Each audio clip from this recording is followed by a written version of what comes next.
Good morning, ladies and gents. Justin Johnson with the module DD316 Modern Political Ideas, Chapter 12, Keeping the Castle Safer or Making a Cottage Happier. How Reform for Stalls Revolution. Is all safer as a result? Self-regarding movements concerned only with the political at its personal tend not to know how to raise or answer economic questions. Worst shortcomings of capitalism having been overcome, Marxism fell from grace.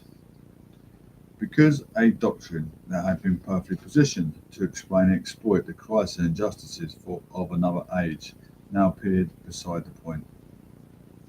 Marxism, as enacted by communism, it prioritised only the interests of the state, this so that society and the economy, communist power welding state power, feared and hated civil society, the space between the individual and the state, where free citizens shape and share ideas. Such civil society was not policed but terrorized, and only official and prescribed ideas extolling the communist state were allowed to circulate freely. By contrast, capitalism, buttressed by liberalism, enables civil society to flourish.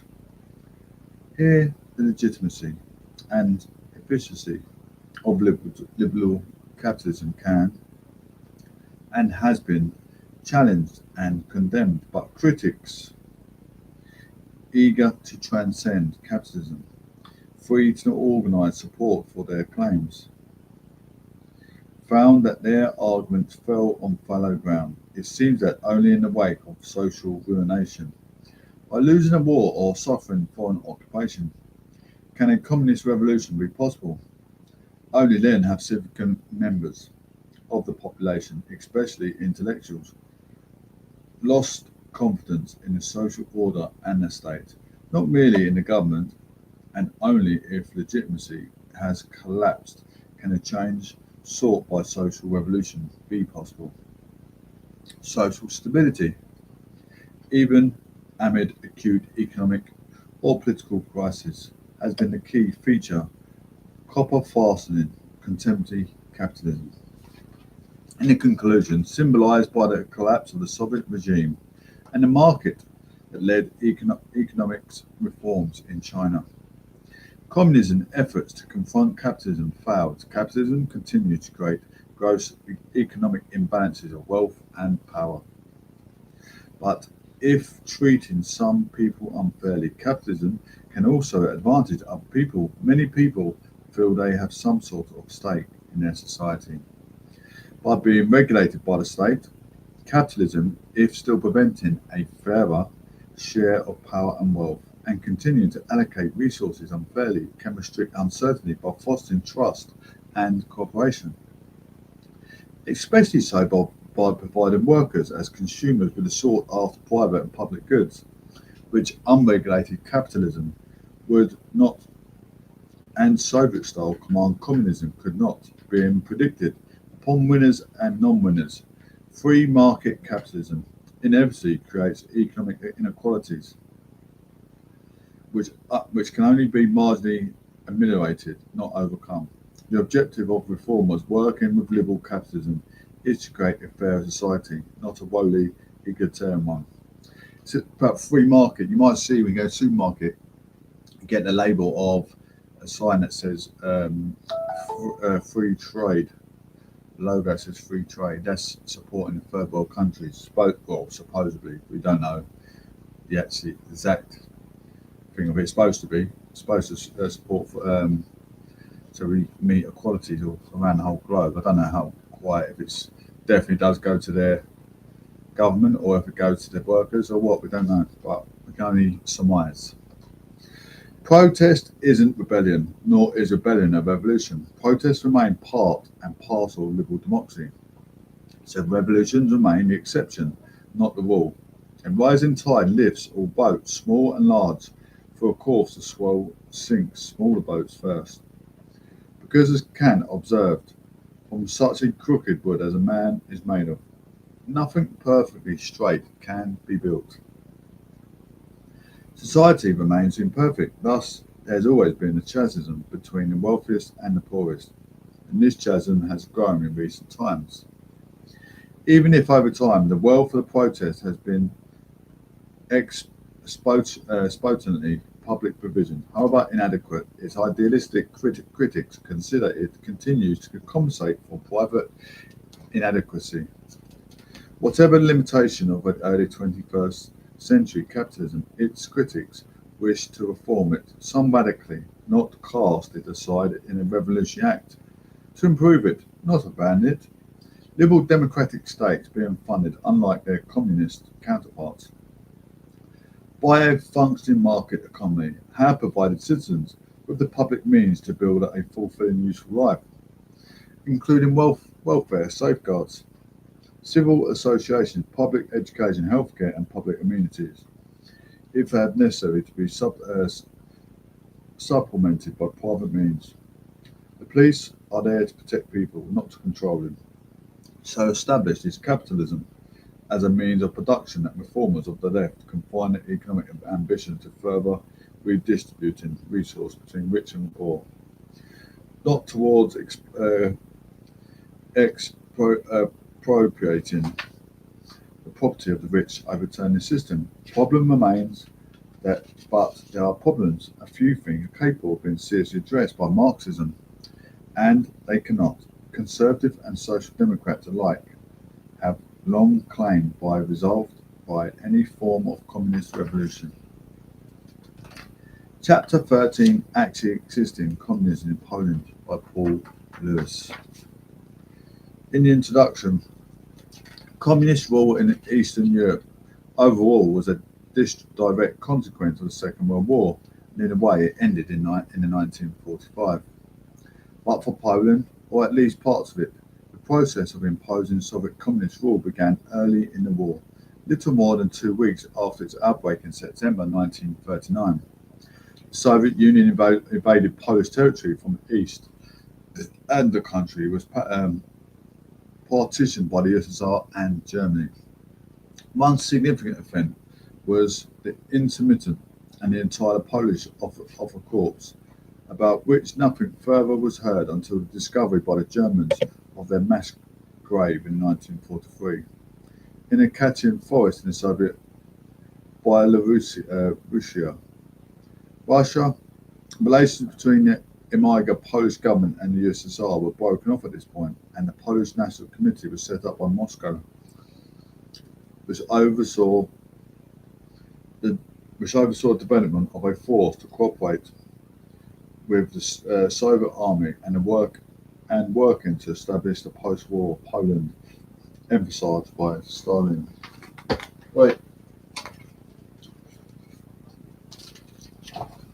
Stalin's seizure of Poland. Unlike the two Western leaders, Roosevelt and Churchill, Stalin's key objectives were specific and pragmatic. He had a clear idea about the way post-war Poland should be constituted, and his view prevailed at the summit meetings held in Tehran, Yalta, and Potsdam. Stalin was determined to restore the Soviet frontiers in a place at the beginning of hostilities, which was in June 1941. In the Soviet case, and which meant retention of the Polish territory occupied in 1939, he also committed to ensuring the post-war Poland would be friendly to the Soviet Union and would not leave the Russia open to invasion, as had been the case in both 1940 and 1941. The road to communist rule in Poland was thus taken at a relatively early stage, elections held in January 1947. Following a rigged referendum in 1946, were not conducted in ways that showed a free and unfettered character, as promised at Yalta. A period of formal coalition government followed, although the Communist Polish Workers' Party rapidly extended its power, and the former Prime Minister, Mikhail Lajczyk, fled the country in October 1947. Radical economic measures were taken. 80% of the economy had been nationalised by the end of 1948. All farm holdings over 100 hectares were expropriated, and 6 million hectares were distributed among the peasants.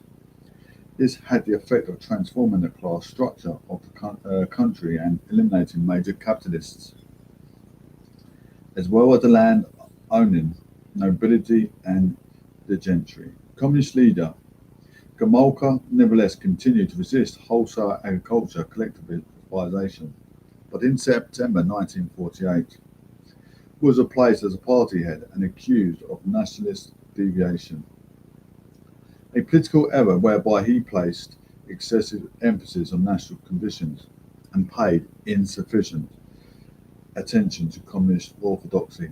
A purge of its supporters followed and the Communist Party was merged with now docile Socialist Party to form a United Workers' Party, which was given a statute that closely followed the standard Soviet model.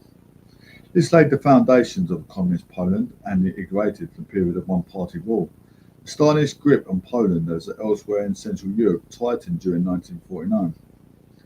In the political sphere, Stalinism had two main features: the supremacy of the party over the new organisation and the intensification of the class struggle. Gomulka was removed from the Central Committee of the new party in November 1949, but nevertheless remained in state employment. The fate of similar figures in other countries was more grim. Hungarian Foreign Minister Vark was similarly charged with nationalist deviation, but also with espionage and treacherous international links. He was tortured and, with two other former leaders, executed in September 1949. A similar purge of the party leadership was followed by the execution of 11 leaders and the Czechoslovakia during 1952. But Gomulka was not even brought to trial, nor his associates arrested. The party's membership as a whole was also purged. In Poland, some 370,000 members were expelled, and many were assigned to forced labour and sent to concentration camps, of which 97 were identified in Poland. Party membership fell by 163,000 to 1,138,000 over a 2-year period. There were reports of anti-Semitic trial being planned in Poland along the lines of supposed doctor's plot uncovered by Stalin. But this ended with the death of the Soviet leader. In the Soviet Union, on the other hand, the party numbered some 2,817,000 in 1934, of whom nearly 1 million were probably arrested, with few of them likely to have survived overall deaths in the USSR for political reasons during the Stalin period were estimated at around 20 million. The relatively short period of the high Stalinism in Central Europe and the different practice seen in Poland raised the question of how far the totalitarian model, as used by the political scientists, may have been applied in this context. In Poland, as in neighbouring countries, there was clearly an attempt to establish a development of a dominant mass party, obedient to a single leader, and exerting detailed control over the state bureaucracy. The terroristic police control was applied to enforce party decisions. Measures were taken to exercise central control and direction of the entire economy. Marxism, Leninism was deemed to be the official ideology, and exceptions were required of the entire population, and the mass media were similarly required to follow the principles and transmit its message. Some parts of this syndrome were more apparent in practice than others. Communist Party dominance was sought and achieved at an early stage. The mass media fell increasingly under party state control, and police actions became increasingly violent and politicised.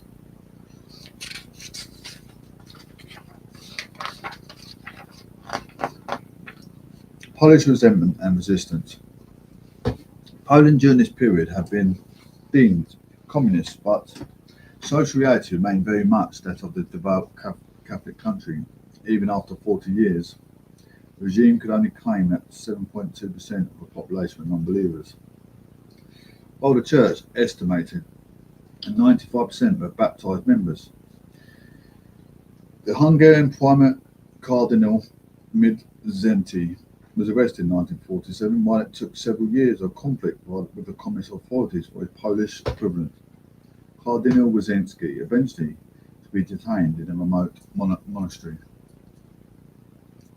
Well aware of a Polish resentment and resistance to Soviet Russian domination, Stalin had stated at the outset that imposing communism on Poland would be like trying to saddle a cow, and perhaps surprisingly for one of such a violent and dogmatic temperament.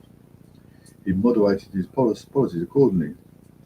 Although Gomulka had been removed from the power because of his resistance to mass collectivism, even at the height of the campaign in 1955, only 24% of the farm area was in collective or in state ownership, significantly less than in other Central European countries.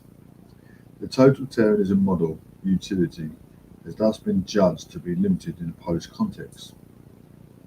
However, as Rubnik 1988 has pointed out, the concept gained currency in Central Europe sometime after its heyday in the West at the height of the Cold War, and were used in quite different ways in the culture of dissidents as the expression of spiritual resistance.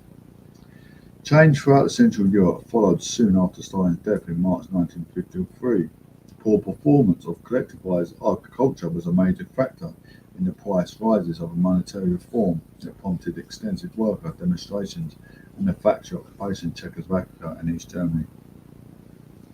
Put down in the latter case as a cost of 25,000 arrests and 42 executions, the capacity for centralized party state control associated with the totalitarian model and the success of the regimes concerned, and including habits of obedience, seem to have failed significantly. Early Polish responses were less apparent, although after the execution of Soviet secret police chief Beria in 1953, senior secretary official Swarto defected to the West and made a major impact on public opinion and elite moral. Through his radio broadcast, the new course taken in Moscow after the death of Stalin saw the release of some prisoners, price cuts and removal of restrictions on farmers' private plots, as well as a general relaxation of central control over political and cultural life, all of which were described as a fall. It was meant for the reassertion of the party control of the government and security organs. The changes made in Poland, meanwhile, were initially limited to the institutional sphere. Party leader Burat resigned as Prime Minister and passed the role to Sorankiewicz, a former socialist. However, many political prisoners were released and the head of security police was removed from the leadership. Gomulka was also released from detention in December 1954. Popular unrest finally erupted in Poznan in June 1956 when major worker demonstrations were held after a lengthy wage dispute. Violent outbreaks occurred in 1553, people were killed. The leadership response, however, was relatively mild. Mention was made of legitimate grievances and mistakes having been made by party and state officials. The reform movement strengthened and took on a national dimension, with a number of workers' councils being set up in the capital, but resistance also grew and major divisions appeared within the party leadership, as in Hungary. The pursuit of a new course in the Kremlin and the shifting tendencies within the Soviet leadership as to how the post-Stalin challenges should be confronted, it caused serious conflict with the ruling group. Although the divisions were less severe in Poland, Soviet leaders nevertheless intervened to force a solution, and in face-to-face meeting with the Polish elite, were finally reassured that the party leadership was in control of developments. Gomulka was reinstated to leadership and steps were taken to reduce social dissatisfaction. The dissolution of most agricultural collectives was accepted, and a fate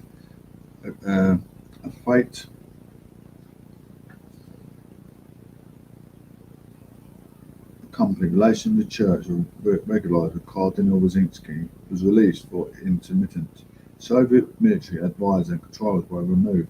Political arrests were ended, and greater freedom was promised in the future national parliamentary elections.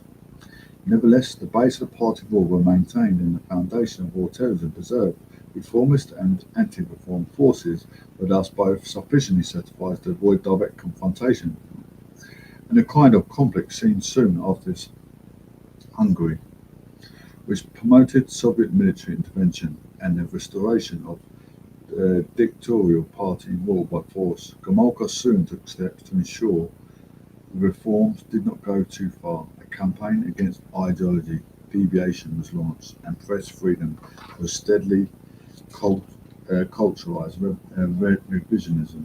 A major hearsay attack by Lenin for undermining the role of the class struggle was roundly condemned. The influence of the Workers' Council exerted was reduced by 1958. They had been neutralized. The party discipline was tightened. The central authority was restored over regional and local party origins. Communist attempts at consolidation, acceptance of the Polish road to socialism, was successful in leading the country away from the path that led to revolution in Hungary, but its appeal to the population gradually weakened, and poor economic growth did not allow for much improvement in living standards, and which become a growing source of dissatisfaction and a continued threat to undermine regime stability. Anti-Semitism come to the force in the wake of the Arab-Israel War of 1967. Public opinion was in favour of the Israelis, while official condemnations of Israeli actions were prominent. Separate from this, a theoretical presentation of 19th century play was withdrawn in January 1968 because the enthusiastic audience reception of nationalist and anti-Russian sentiments contained in one sense opposition to censorship merged with rejection of anti-Semitism, anti-intellectual and anti-liberal sentiments associated with anti-Semitic sentiments expressed by some party leaders.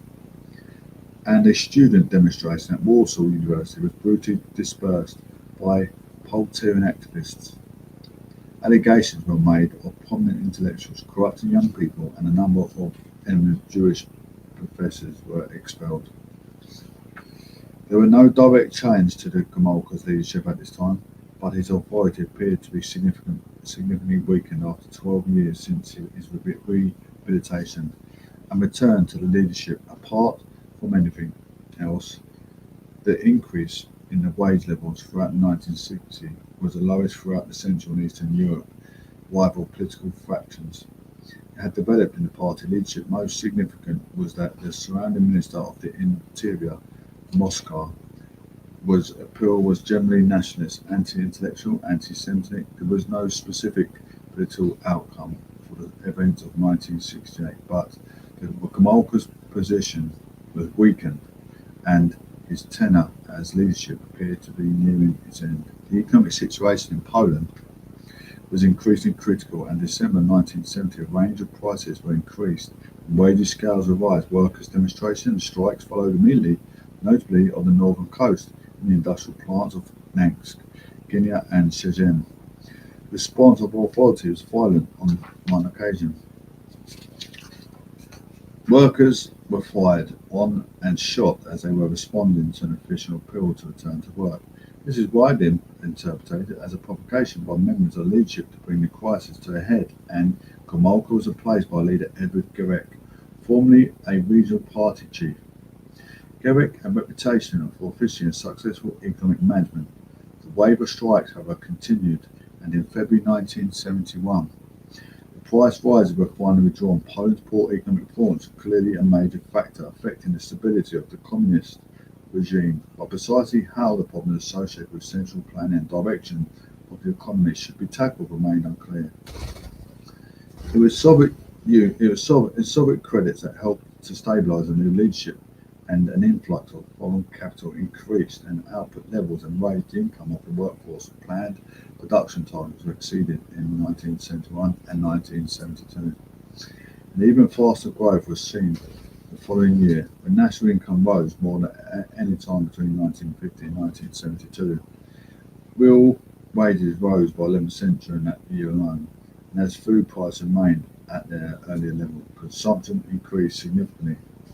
By the end of 1975, however, foreign debt had risen to over $6 billion US, and its effectiveness as the motor of economic development had declined sharply. National income growth fell over 10% in 1973 to 6.8 in 1976. Wages increases in the socialised sector fell from over 8% to 3.9% over the same period. A major increase in food prices following consultation was again announced in June 1976. The public response to this was perhaps predictable, as strikes were soon declared with major demonstrations breaking out in Radom and Ursus Play outside Warsaw. These were contained by the authorities in very violent fashion, although the disturbance did force the withdrawal of the increase. The PAC 1988, this time too, a more coordinated response was organised, and a Workers' Defence Committee (KOR) was established, which brought together leading intellectual and independent political activists. A further new factor was the conclusion of 1975 Helsinki Accords Conference on Security and Cooperation in Europe 1975, providing formal protection for human rights. The Polish authorities had little alternative but to pay some respect to when they were so dependent on foreign credit for the management of the country's fragile economy. As time went by, the position of the Polish leadership undermined under conditions of authoritarian rule continued to weaken as no viable solution was found for the fundamental failures of a largely centralised economy. The stagnation of popular incomes and low living standards. Yet again, then an attempt was made in July 1980 to impose pay rises, which once more led to the failure of a party leader, with Stanislaw Kania taking over association from Jerick. The popular response was still more coordinated and argumented by intellectual advice, with the wave of strikes continuing for some weeks, until agreements were signed with workers, leaders at Szczecin and Gdańsk in the mining town of Jataba-Zdrój. The agreement signed in August in Gdańsk by Lech Wellesley was particularly distinctive, as it not only provided for economic concession by the authorities but also gave workers a legal right to strike and organise independent trade unions. Thus came into being the independent self-governing Solidarity Union and the inauguration of the new phase of communist rule, in which the power of the party and leadership was quickly limited by solidarity and workers' organisations. For Jacek Kuran, a dissident jailed on 3 occasions since the 1960s, this was a real breakthrough in the elimination of a total monopoly of power. Wait, get out. In this conclusion, 274, attempts were made at political and particularly economic reform, but progress was limited and production declined. As did living standards, strikes continued and a movement for radical reform of the party also developed. In February 1981, General Wojciech Jaruzelski became Prime Minister, and in October also took on the role of the party leader. On 13th December he declared martial law, which enabled him to intern much of the Solidarity leadership and many worker activists, as well purged parts of the Communist Party. However, no viable solution to the problem of economic decline was found, and strikes continued to break out, although the political threat posed by Solidarity was largely contained. One constant factor underlying communist rule in Poland was the influence of the Soviet Union and the control its effective exercise over Polish developments. Soon after Gorbachev took over as a Soviet leader in March 1995, the nature of this influence changed dramatically as he abandoned the Brezhnev Doctrine, formulated in 1968, whereby the Soviet Union had declared itself authorized to maintain communist rule in Eastern Europe by the use of the force. This opened the path to the formulation of new solutions to the recurring conflict in Poland, following negotiations between opposition forces and the party leadership. Semi-free elections were held in June 1989, which finally brought a non-communist government to power.